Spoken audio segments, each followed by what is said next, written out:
Wow কি সুন্দর জিনিসটা। ওয়া এগুলোকে খাওয়া যায় নাকি? ভাই ভাই কি উঠছো, কি উঠাচ্ছ ভাই? দারুন বলবো বাস বলবো আস্তে আস্তে আস্তে পরে যাও পরে যাও। এ বাবা এ ভাই এ ভাই এ ভাই এ ভাইকে বলো আসতে। দাদা মাছ ভালো হবে তো?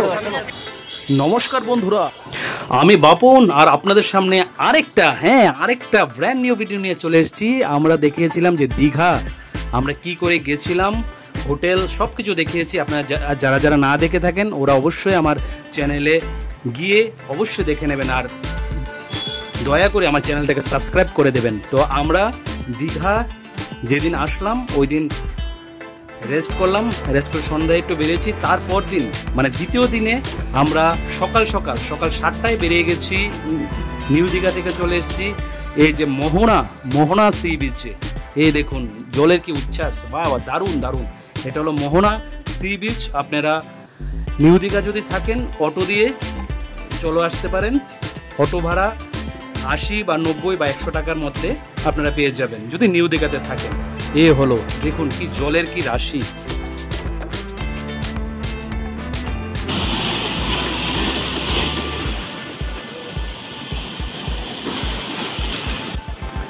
দেখুন দারুণ দারুণ দারুণ। দীঘার পুরী বাঙালির মনে সবসময় চিরকাল থেকে যায়। কি দারুণ দেখুন।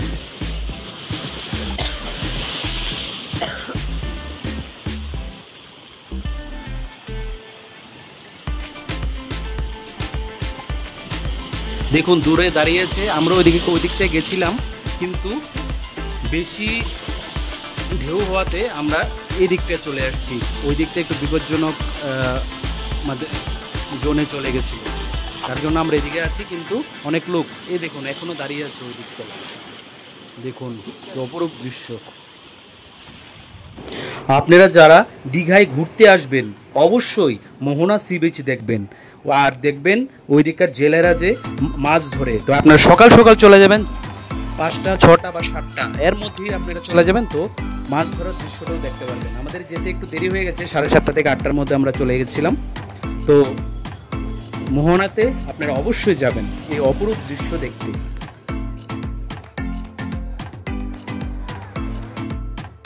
আর মোহনাতে আপনারা সকাল সকাল সমুদ্রের ধারে বসে এইভাবে ব্রেকফাস্ট করে নিতে পারেন। ডিম টোস্ট, চা, জল, অনেক কিছু আছে, অনেক অপশন পেয়ে যাবেন আপনারা। তো ব্রেকফাস্ট অবশ্যই করে নেবেন। তারপর আপনার মোহনা থেকে চলে গেছিলাম তালসারি বিচে। আর তালসারি বিচে গিয়ে কী করব আপনাদের দেখাচ্ছি। আপনারা বাইক, এই দেখুন বাইক চালাচ্ছে সামনে একটা ভাই। তো বাইক আপনারা ভাড়া নিতে পারেন, 100 টাকা করে নেবে বাইক ভাড়া। আপনাদেরকে নিয়ে যাবে তালসারি বিচের একদম যেখানে লাল কাঁকড়া পাওয়া যায়। হ্যাঁ বন্ধুরা, লাল কাঁকড়া বিচে আপনাদের নিয়ে যাবে। এই দেখো এই ভাই, হ্যাঁ দেখাও দেখাও লাল কাঁকড়া দেখাও, আমার দর্শক বন্ধুদের দেখাও। এই দেখুন একদম বালির নিচে ওরা লুকিয়ে থাকে। ওদেরকে আর সবাইকে রিকোয়েস্ট করবো ওদেরকে ধরে দেখবেন। আমরা জাস্ট ধরে দেখেছি, তারপর ছেড়ে দিয়েছিলাম। ওদেরকে কোনো কষ্ট দেবেন না, ওরাও একটা নিরীহ প্রাণী। তো সেটাই সবাইকে রিকোয়েস্ট করবো, যারা ঘুরতে যাবেন লাল কাঁকড়া জাস্ট ধরে দেখে তারপর ছেড়ে দেবেন। আমরাও সেটাই করেছিলাম। এই দেখুন অপরূপ দৃশ্য, অপরূপ দৃশ্য। এই দেখুন লাল কাঁকড়া। তারপর লাল কাঁকড়া দেখে আমরা সেই বাইকে আবার চলে গেছিলাম উদয়পুর বিচে। তো ভাই বাইক বন্ধ হয়ে গেল। তারপর সাইট সিনগুলো ঘুরে আমরা চলে এসেছি আমাদের হোটেলের সুইমিং পুলে। কোন হোটেলে ছিলাম এটা আমি দেখিয়েছি, একটা ভিডিওতে আছে, আপনারা দেখে নেবেন। আমরা 3 স্টার ক্যাটাগরির হোটেলে ছিলাম, মাত্র 1500 টাকা মানে 1500 টাকার রুমে আমরা ছিলাম এই হোটেলে। তো সুইমিং পুল আছে, বাচ্চাদের খেলার জায়গা আছে, বিরাট সুপার ডুপার হোটেল, সার্ভিসও ভালো। আপনারা এটাতে থাকতে পারেন। আপনার ভিডিওটা আমার চ্যানেলে গিয়ে দেখে নেবেন। এই দেখুন আমরা এনজয় করছিলাম।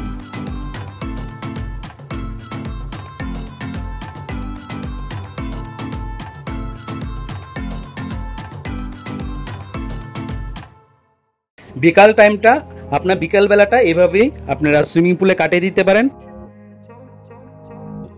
তারপর ফ্রেশ হয়ে হোটেলে, আবার বিকেলে চলে গেছিলাম সমুদ্রের ধারে। দীঘা ঘুরতে এসেছি, হোটেলে বসে গিয়ে আর থাকা যায় বন্ধুরা? তো আবার এই আনন্দ, এই উল্লাস নিয়ে আবার চলে গেলাম সমুদ্রে সেই বিকালবেলা।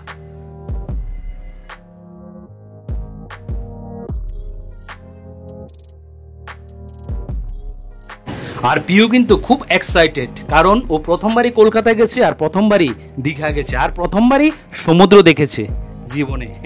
তো ও খুবই এক্সাইটেড। তো তার জন্য বিকালবেলা আপনারা একটু ঘুরে নিতে পারেন রুমে বসে না থেকে।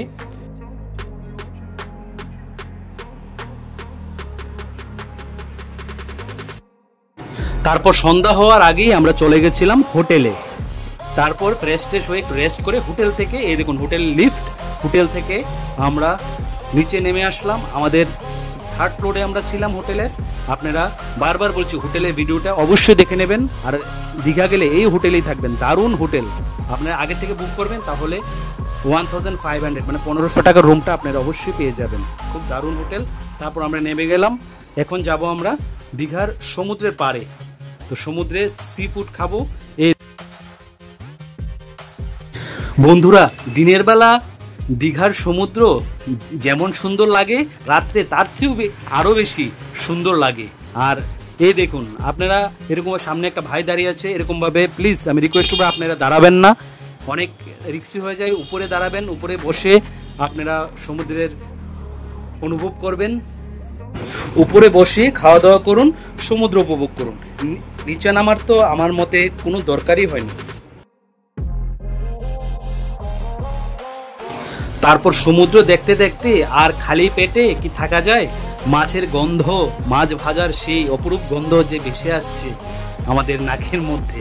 তারপর আমরা চলে গেছিলাম এই যে আমাদের মাছের একটা শপে।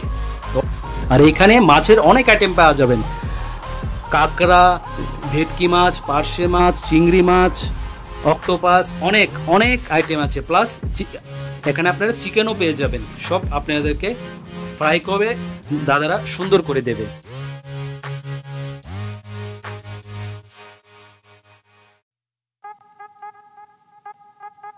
আর অবশ্যই আপনারা মাছগুলা দেখে তারপর কিনবেন, কারণ অনেক মাছ খারাপ থাকতে পারে। আপনারা মাছ চিনে তারপরে আপনারা অর্ডার দেবেন বা মাছ খাবেন। আর নিউ দীঘার দিকে মাছের দোকানগুলা শুনলাম খুব ভালো, কিন্তু ওল্ড দীঘাতে অনেক কমপ্লেন ছিল ওদের। ওল্ড দীঘা থেকে আপনারা নিউ দীঘাতে মাছের কালেকশনটা অনেক বেশি পাবেন, অনেক দোকান আছে মাছের।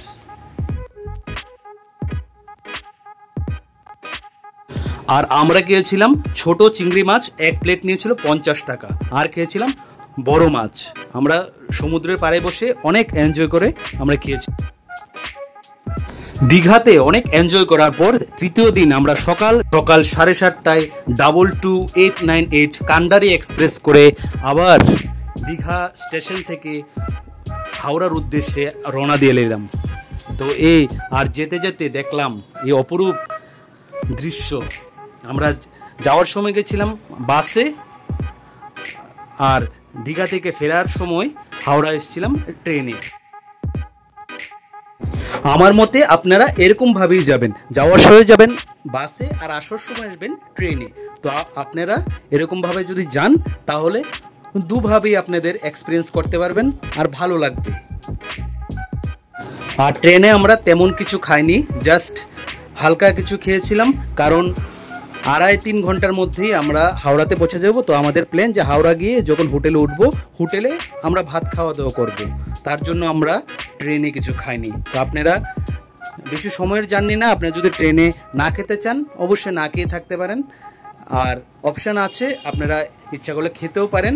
আমরা খাইনি, তারপর আমরা হাওড়া গিয়ে আমরা খেয়েছি। তো দেখতে দেখতে আমরা হাওড়া চলে গেলাম, 2.5 থেকে 3 ঘন্টা লাগলো। আর বাসে যদি আপনারা ধর্মতলা থেকে দীঘা যান তাহলে আপনাদের সময় লাগবে 4 ঘন্টা। আর ধর্মতলা থেকে আপনারা অনেক অনেক বাস পেয়ে যাবেন। তো আমরা ভলভো এসি বাস দিয়ে গেছিলাম, খুব ভালো লাগলো। তো বন্ধুরা, দেখা হবে নেক্সট ভিডিওতে। সবাই ভালো থাকবেন, আর আমার চ্যানেলটাকে সাবস্ক্রাইব এবং লাইক করে দেবেন নতুন নতুন ভিডিও দেখতে। ধন্যবাদ সবাইকে, ভালো থাকবেন।